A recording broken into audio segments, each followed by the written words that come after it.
Hello বন্ধুরা, তোমরা সবাই কেমন আছো? আশা করি তোমরা সবাই ভালো আছো, আমিও ভালো আছি। সকাল সকাল ঘুম থেকে উঠে ভিডিওটা অল্প একটু স্টার্ট করলাম। আর সারাদিনের ভিডিওটা তোমাদের সাথে শেয়ার করতে পারি না, কারণ ফোন তো আমাদের একটাই, তোমাদের দাদাভাই কাজে চলে যায়, সেই কারণের জন্য আমি আর সারাদিনে ভিডিও দিতে পারি না। এই দেখো, এই জানলাটা দিয়ে আমাদের প্রচুর পরিমাণে জল ঢোকে, আর মানে এই জানলা ওই জানলা দুটো জানলা দিয়েই জল ঢোকে। এবার সারাদিন পরে কোথায় ঘুরতে যাবো তোমাদের সাথে সেটাই শেয়ার করব।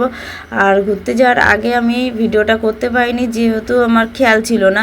আর এই দেখো, চলে আসলাম আমাদের নবদ্বীপ গৌরাঙ্গ সেতু ব্রিজ। আর ব্রিজ থেকে সেই 60 ফুট শিব ঠাকুরটা দেখা যায়। তোমাদের দাদাভাইকে বললাম, দাদাভাই যে আমাকে দেখালো, তখনই বললাম আমাকে নিয়ে যেতে হবে। দাদাভাই বললো ঠিক আছে চলো, তোমাদের দুজনাকেই নিয়ে যাই। এটা হচ্ছে আমাদের বাড়ির বড় মেয়ে। বললো কাকিয়া, তোমাদের সাথে আমি আজকে ঘুরতে যাবো, আজকে আমার পড়ানো নেই। আচ্ছা ঠিক আছে চল, ঘুরতে যাবি। তো আমরা তিনজনেই চলে এসেছিলাম, সেটা তোমাদেরকে এখনই বলে দিলাম। আর এই দেখো, এটা হচ্ছে আমাদের জলের মন্দির। তোমরা যারা এখানে এসেছো তোমরা তো চেনোই, আর যারা চেনো না তারা দেখে নাও। খুব সুন্দর একটা মন্দির, জলের মাঝখানে মন্দির। আমাদের নবদ্বীপ কোলের ডাঙার মঠ বলে অনেকে, অনেকে জলের মন্দির বলে। আর এখানে প্রচুর দর্শনার্থী আসে, এবং রাতেও দেখো কি পরিমাণ ভিড়। হরিণকে সবাই খাওয়া দাওয়া দেয়, হরিণ আছে, রাজহাঁস আছে। আর এই দেখো, চলে আসলাম শিব ঠাকুর মন্দিরের কাছেই। একদম এই যে গেটটা দেখতে পাচ্ছ, এটা হচ্ছে শ্মশানে যাওয়ারও গেট, আর এটা হচ্ছে শিব মন্দিরে যাওয়ারও গেট। একই রাস্তা, শ্মশানে যাওয়ার এবং শিব মন্দিরে যাওয়ার। এখানে দেখো, বাড়ির কাছেই শিব মন্দির, অথচ আমি আজকে নিয়ে 2 দিন আসলাম। বুঝতে পেরেছো বন্ধুরা, এতটাই কাছে, অথচ আসা হয় না কাজের চাপে। আর এই দেখো, কত দোকানপাট বসে গেছে, দোকানপাট প্রচুর পরিমাণে বসে গেছে, জল বিক্রি হচ্ছে। ভেতরের দৃশ্যটা খুব সুন্দর, বাইরে থেকে বোঝা যায় না, কিন্তু ভেতরে ঢুকলে ভেতরের জায়গাটা এতটাই সুন্দর, মনে হবে এখানে বসে কিছুক্ষণ সময় কাটাই, এতটাই সুন্দর। আর কি বলবো, চারিদিকে ছোট ছোট গাছ, এবং পরীর মতন কি সুন্দর স্ট্যাচুর মতন করা আছে। আর কি বলবো, প্রচুর লোক আসে, এবার সকাল বিকেল রাত সব সময় ভিড় থাকে এত সুন্দরভাবে।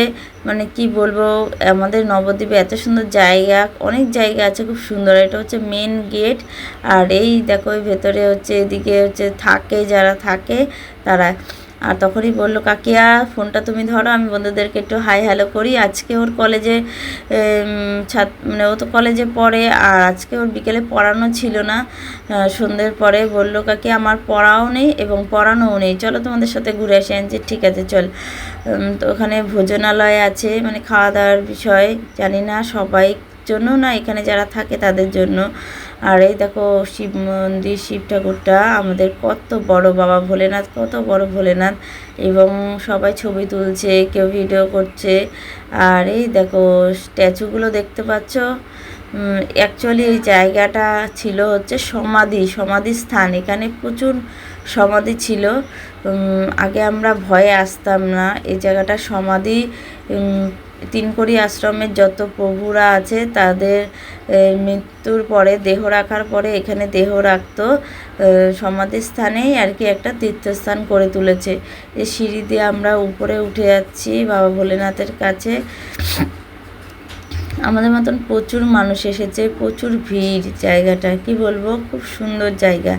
সবাই বাচ্চা নিয়ে ঘুরতে আসে এখানে, এবং অনেকে কাপেলরাও আসে ঘুরতে। আর এই দেখো বাবা ভোলেনাথের স্থানে ওপরটা পুরো ডিজে লাইট দিয়ে ডিজাইন করা, ডিজে দিয়ে ডিজাইন করা, পাশেই হচ্ছে ঝর্ণা। একটা মনোরম দৃশ্য দাঁড়িয়ে থাকার মতন। বাবা ভোলেনাথের কাছে প্রণাম জানাই, যেন সবাইকে বাবা ভোলেনাথ ভালো রেখো, সুস্থ রেখো। দেখো কত সুন্দর, একদম কাছ থেকে কি বলবো, ভীষণ ভালো লাগলো। তো এই নিয়ে 2বার আমি আসলাম, তোমাদের দাদা ভাই, আমি, ছেলে মেয়ে নিয়ে একবার এসেছিলাম, আর আমরা আসলাম। আর এই দেখো শিবলিঙ্গ, মানে কি বলবো, ডিজে লাইটে মানে কেমন লাগে বলো কাকিয়া, কাকাই তুই ফোনটা ধর। আর আমি আর কাকি একটু নামি, সবাই সেলফি তুলছে, ভিডিও করছে। খুব সুন্দর জায়গাটা, এত সুন্দর জায়গা। আর এদিকে বিদ্যুৎ চমকাচ্ছে, আমরা কি বলবো, এতটা বিদ্যুৎ চমকাচ্ছিল, ভয়ও পাচ্ছিলাম। এই দেখো ময়ূর, আরও ওই যে হাতির বাচ্চা। আর কি সুন্দর জায়গাটা, বুঝতে পেরেছো তো? আর এই দেখো বৃষ্টিতে সত্যি আমরা ভিজতে ভিজতে একদম বাড়ি চলে এলাম, কিচ্ছু খেতে পারিনি, এতটাই পরিমাণে বৃষ্টি হঠাৎ করে নেমে পড়লো, আর দৌড় মেরে আমরা বাড়ি চলে আসলাম। তো কেমন লাগলো ভিডিওটা তোমরা বলবে, আর শেষ পর্যন্ত দেখার জন্য তোমাদেরকে অসংখ্য ধন্যবাদ।